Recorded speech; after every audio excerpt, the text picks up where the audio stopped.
Hi, it's Kristen with Hooks, Books, and Wanderlust, and right now I am going to show you how to work the embroidery portion of my Winter Wonderland coaster.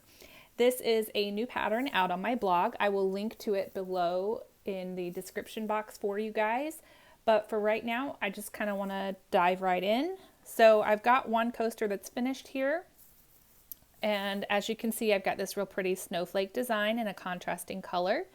So if you've gotten to this point in the pattern and you're here to see the embroidery work done, then you should already have a square piece of fabric, or roughly square. Mine's not exactly, it doesn't have to be perfect, but it's roughly 4¼ to 4½, somewhere in the 4 to 4½ range should be pretty good. I tend to crochet tight, so I don't know if you're going to have the same stitch counts as I do. But what I've got here is I've got 16 stitches across and I've got 13 rows. So let's get started. So first thing I'm going to mention is that I've got an even number of stitches going the width of my coaster and an odd number of rows. And the reason I do that is because this starting chain at the beginning of the rows that we did, you'd always chain one and then do your row of single crochet.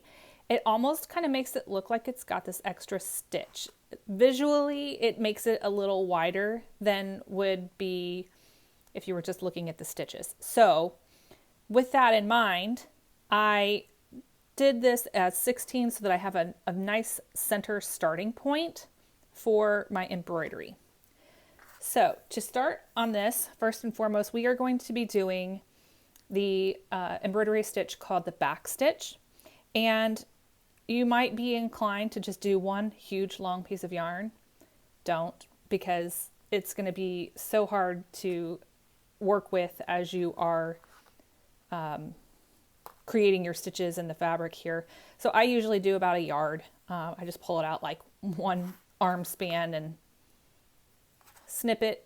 And because we crocheters are excellent at weaving in ends, that's going to be our first step. And you're like, wait, what? Because I usually do that at the end of my projects. Yeah, this time you're going to do it at the front. So at the front end of your project. So I've got my nice long contrasting color threaded into my needle here. And the first thing I'm going to show you before I start playing around with that, and bring it in closely here so you can see, is you might notice the front and back of your single crochet stitches. So at the front side of the stitch, as you are working the stitch, looks like these little V's, right? Let's see if I can get that a little closer. So you've got this and this to make a little V for your stitch, right? But you'll notice the row before it, that's the back of that particular row. It kind of looks like the mathematical number pi, where it's got like this one bar across the top, and then it's got two little legs kind of standing askance. So I call it the pi because I'm a little bit of a math geek. So not sorry, but it's a visual thing. It helps me figure it out, and hopefully that'll help you know exactly what I'm talking about. So what I'm going to do when I go to work in my beginning tail, the end of my yarn here, I want to secure it by weaving it in first. That way it's not like I don't want to take any chances that it's going to get pulled out as I'm working my back stitches.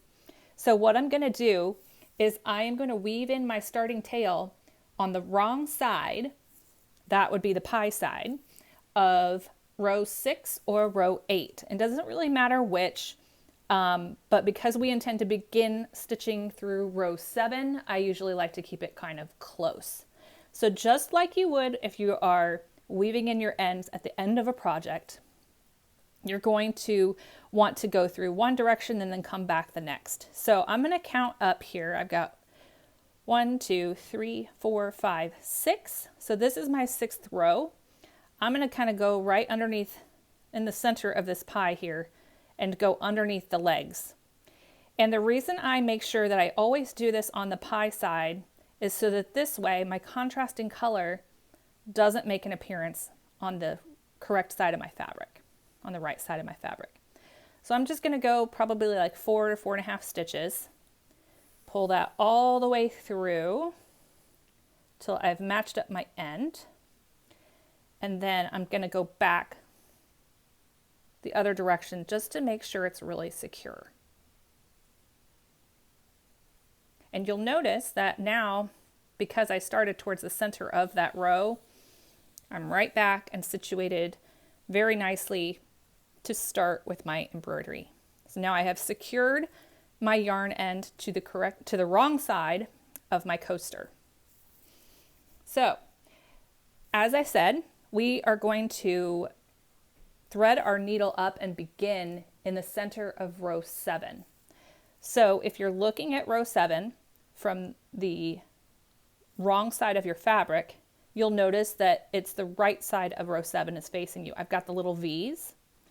I'm going to count over 6 stitches. 1, 2, 3, 4, 5, 6. And this stitch, I'm going to go right through the middle of it so that way, when I look, I kind of come back up in the middle of the pie on the opposite side, on the right side of my fabric, where I pushed my needle down in the center of that 6th stitch from the right.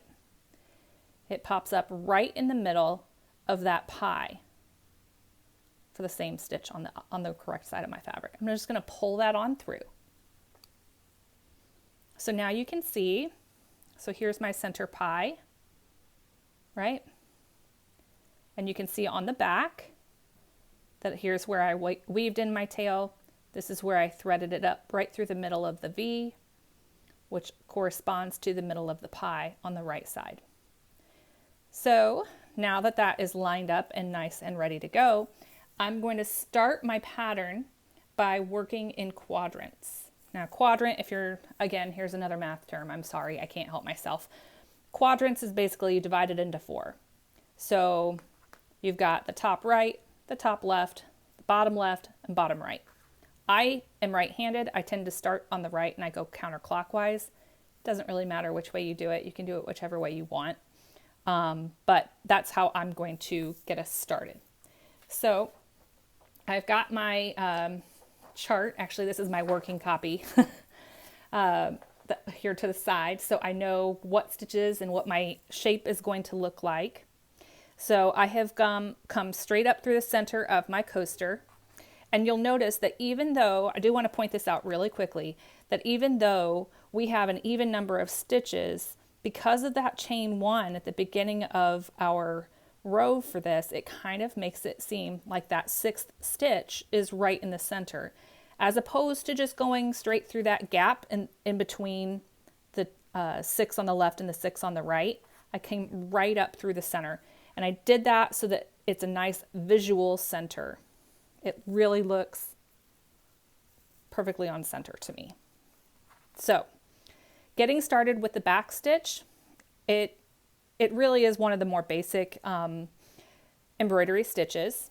And the reason I like it is because it leaves as nice, almost as nice on the back as you have on the front. So here's that other coaster that I was showing you guys. And you can see all of my stitching here on the correct side or on the right side of my fabric. When I flip it over to the back, yeah, it's a little thicker. It's not as pretty as the front, but it's also not really like crazy with a whole bunch of stitches everywhere. I just think it looks a little neater that way. So that's why I use the back stitch. So let's get started. Now, first and foremost, to get the back stitch started, I'm going to have to make a forward stitch here. So I'm going to go forward right into that hole that's right there, kind of between the 2 top bars here of these 2 pie stitches. So I've got this top bar and this top bar, and I literally just went right down into that hole created by my stitches.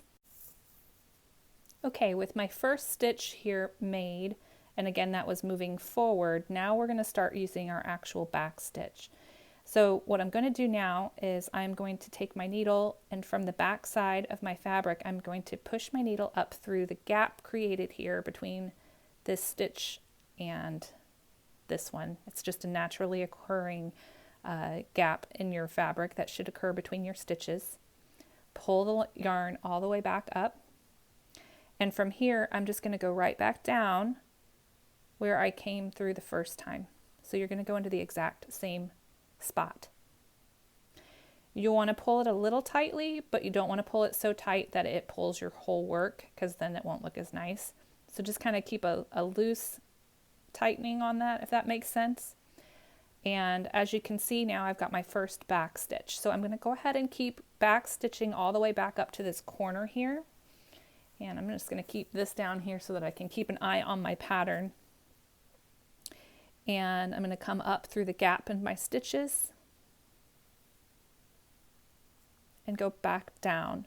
Now the one thing I want to note for you guys is you'll notice on the back that this back loop here is created from when I came down into this stitch and when I came out of this stitch. And the one thing to note is you really want to try not to split your yarn if you can avoid it, especially if you end up making a mistake and you have to pull everything out. You don't want to damage your yarn. So whether you're trying to put it into the fabric or trying to avoid the back loops, you want to try not to split the yarn. So usually just go to one side or the other and then go ahead and pull your yarn through. So I'm going to keep going here, still on that diagonal,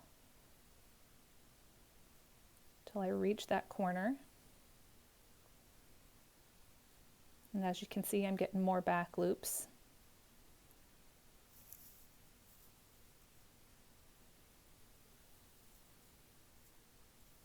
And go right back down and through this stitch here.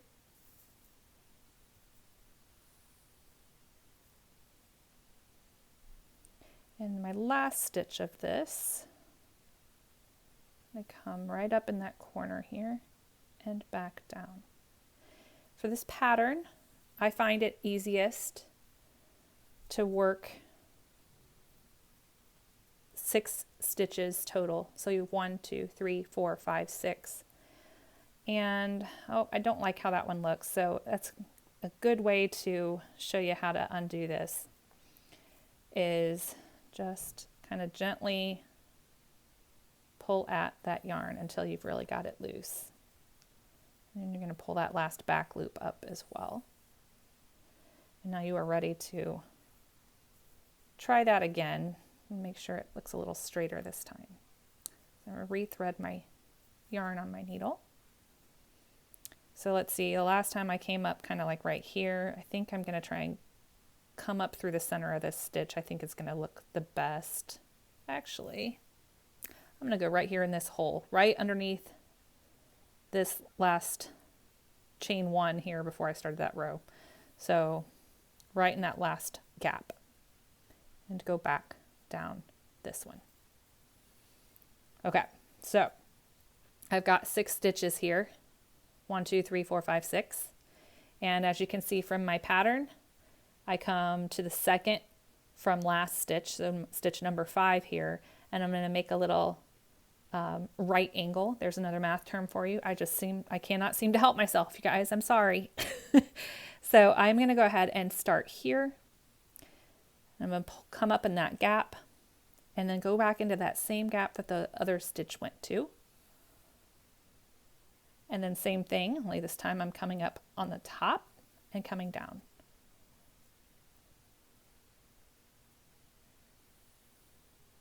Okay, so now I've got my first little decorative piece there. Now I'm going to move on to working this element here. So this is a 3 stitches up and a 3 stitches right. So now what I'm going to show you, something I do just to help reduce how much like those big extra loops on the back of my work.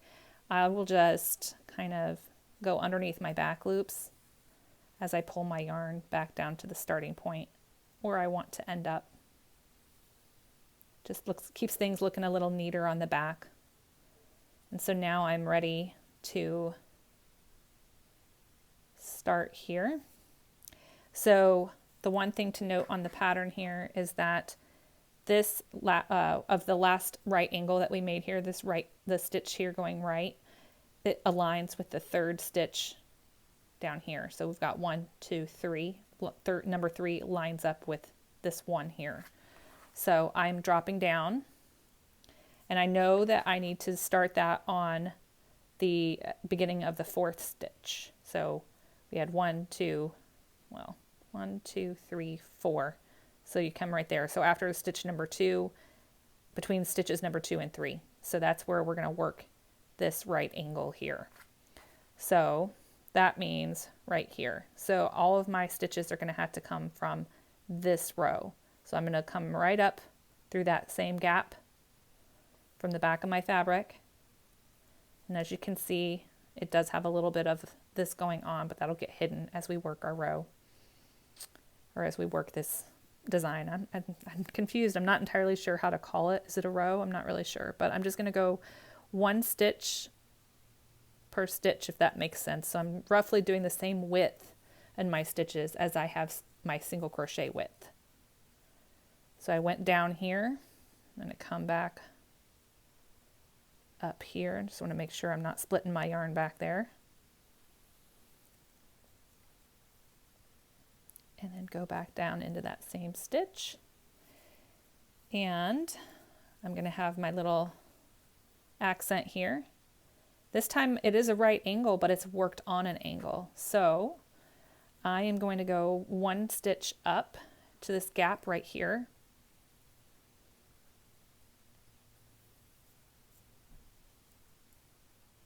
And you guys can see this a little better.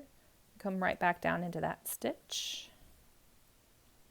Similarly, I'm going to come back over 1 down here and then go back. You can tell I'm hitting it. I'm trying not to split my yarn here. There we go. Okay. So now you can see I've got that. I just still have 1 last stitch left to make here. So I'm going to come up and go back to that same place. And now this portion is done. Now I can start working vertically. So I'm going to go ahead and come up here in the same gap and go back down between stitches 2 and 3 on our diagonal stitches there. So right in the middle. And once again,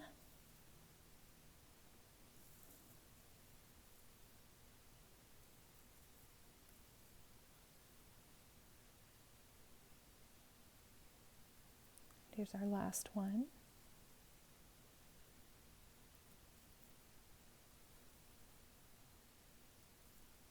And I still need to do my little right angle accent here.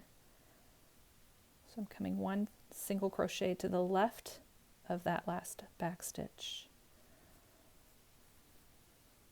down on the diagonal, and 1 stitch to the right, back down on the diagonal. And we are almost done with this quadrant. The last thing I like to do as part of the quadrant is this piece of the center plus sign. I'm really bad with these math analogies. I have a problem. I'm sorry. But anyhow, so we've got each of these legs of the plus sign here has 2 stitches with a little V on the top of those stitches. So I am going to work those next. And if you want to look, generally speaking, it kind of comes out. So you've got the top of this pie stitch right here, and that's generally where you're working your stitches. So I'm going to actually be working up through the center of my pie stitches on this vertical part here. So here, I'm going to give it a go and see how pretty I can keep it. So to help me line things up, I'll show you on the back. I'm going right up the center of the pie stitch so that it corresponds with the center of the other pie stitches on the right side. I'm going to come right down into that center. I'm going to go up my next pie stitch here and back down. Try and make sure you're not splitting that yarn.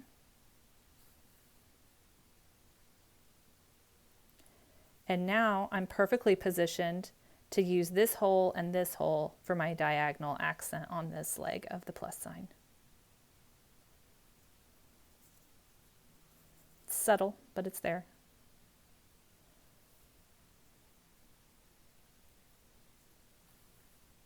And with that, that is my first quadrant done. So from here, I haven't got very much yarn left, so I am going to go ahead and weave in my ends. And again, make sure you're doing that on a pie side of a row, so that way your yarn does not show through on the right side of your fabric.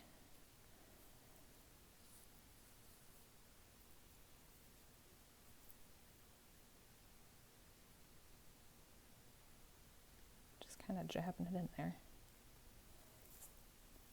It's a little hard to see where everything is, so just do your best.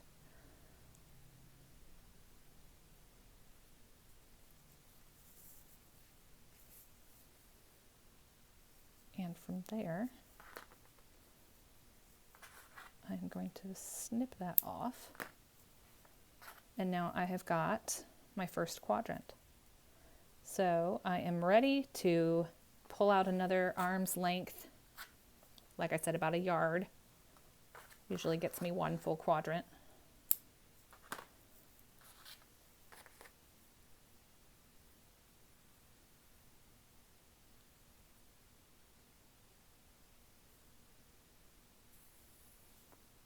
And then I'm going to start working on this quadrant, so that's this bit here. So remember, weave on the pie side. Trying not to split that yarn. There we go.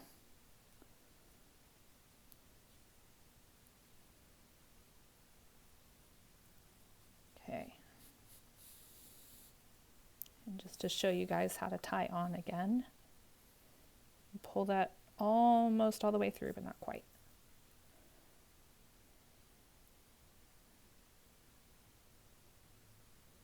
Getting under there. There we go.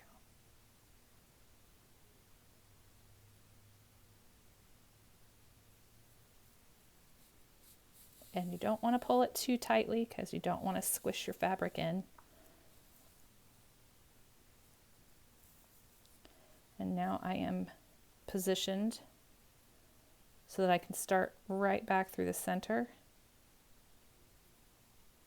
and start working that next quadrant. And here, just like before, I'm going to make my first stitches going forward.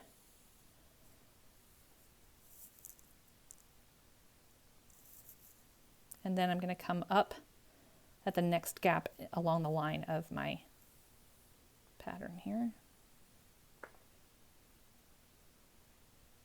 Trying not to split that yarn. Making sure that it's not coming up through that back loop there.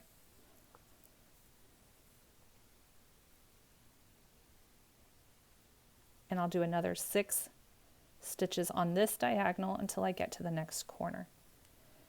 And really from there, you're working the same way you did that first quadrant. So I am going to pause here and then go ahead and finish this quadrant. And then I'll pick up on the next one because as we move down to a different area, it does get a little trickier. So I will be right back. You keep working on this. And I'll see you back when we're ready to work on the next leg for our plus sign. Okay, so I'm back. I just finished this part of this top left quadrant, and now I'm going to finish the plus sign part now for that quadrant to wrap that one up. And the reason I wanted to show you guys how to do this part of it, because it does differ slightly from the way we did the vertical one here between quadrants 1 and 2. Because this time we're going down the center of each stitch, going across our row as opposed to going up rows. So we are going to, I just finished by going from here to here. So that was the last stitch I worked. You can see that as I tug on it a little bit. And what I want to point out is we are going to be working through the center of our pies again. And as you can tell from this one that I have finished, I don't start this little V until I'm 1 stitch down from where I left off here. So I'm going to do the same thing. So because this is where that detail hits, the top of my V is going to come from this hole and this hole to the center of this pie. So it doesn't really matter which order you do it in here. I come up through the hole in my fabric and down through the center of my pie. Now I kind of really want pie. I've moved on from math and now I'm thinking about food. And I come up here and finish my V by going down into that pie again, and I just wanted to work that so that I don't split my yarn on the back. So if you're getting resistance, then you just need to wiggle it a little bit because you don't want to split your yarn. You'll know that you're about to split your yarn if you meet that resistance and push through it. So now I've got my little V. I just need to come up with my 2 stitches here coming back to the center. So this is going to be my come up point. I'm going to come right up through the center of that pie and go back down the center of that V detail. There's my first stitch, and there we go. Nope, see, I split it on the back. And push to the side there. Here we go. All right, so I'm going to come up the center here and go right back through that same spot, and I'm going to make sure I'm not splitting my yarn. And that is finishing off that top left quadrant. I still have enough slack here on my yarn that I am going to go ahead and start working on the next quadrant. But now once you have figured out how to do the main segment here of our snowflake in the quadrant and then the plus sign, doing the vertical or the horizontal plus sign legs, you can just keep doing that as you work your way around. And I do tend to work this in a circular fashion, so I don't just go from this one to this one to that one to this one or something. I just go 1, 2, 3, 4, or you can go 1, 2, 3, 4 if you're left-handed or whatever feels right to you. That way I'm using less yarn and more efficient with my stitches. It just helps me keep everything looking a little neater on the back. It's not going to be perfect, but the front's looking pretty good. So I'm going to go ahead and work the last 2 here. I'll get started. So I finished right here in this center. That's where I'm coming back. Well, I'm off center because I came through here. So I am going to keep working on my diagonal here and come up and then come back down through the center of that pie. I'm not splitting my yarn.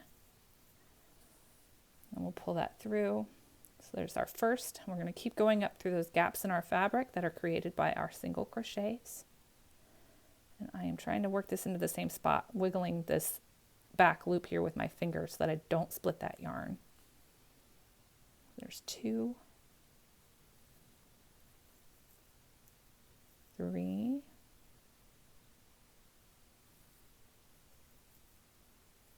4. Sorry, I bumped the camera.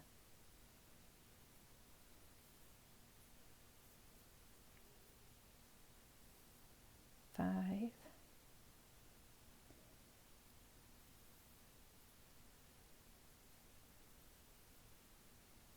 need to pull my slack out a little bit. Okay. So now I'm going to work that first tiny detail here.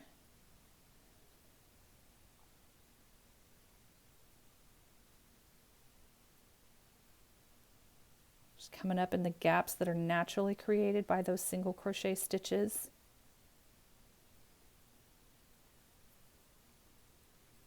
Then I'm going to loop under here so that way I can come up here and start my first stitch of these 3 that are going across our rows.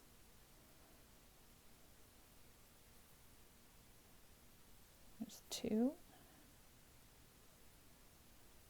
3, whoops,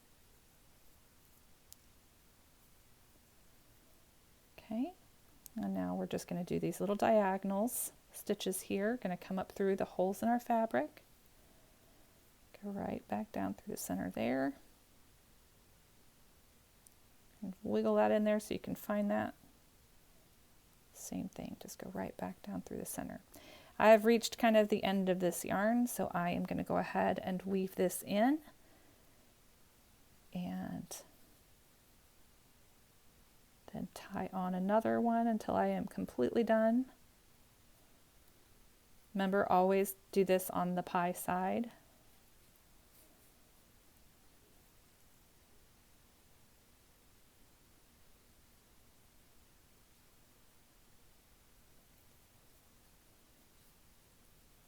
Okay. Go ahead and snip that end.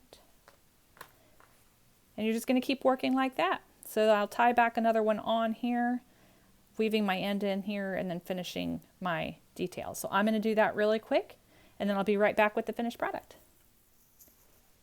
Okay, so I just finished the last two quadrants, and wouldn't you know, I got to the last quadrant, got it done, and ran out of yarn before I could complete this last leg of the snowflake. So I had to tie on just a tiny amount of yarn just to finish that little bit. Isn't that always the way? I swear. Anyhow, the toughest thing about this that you are going to have to deal with is that center plus sign, where you're working your stitches through the center of your pies, going across row 7 and then going vertically in that 6th stitch up and down.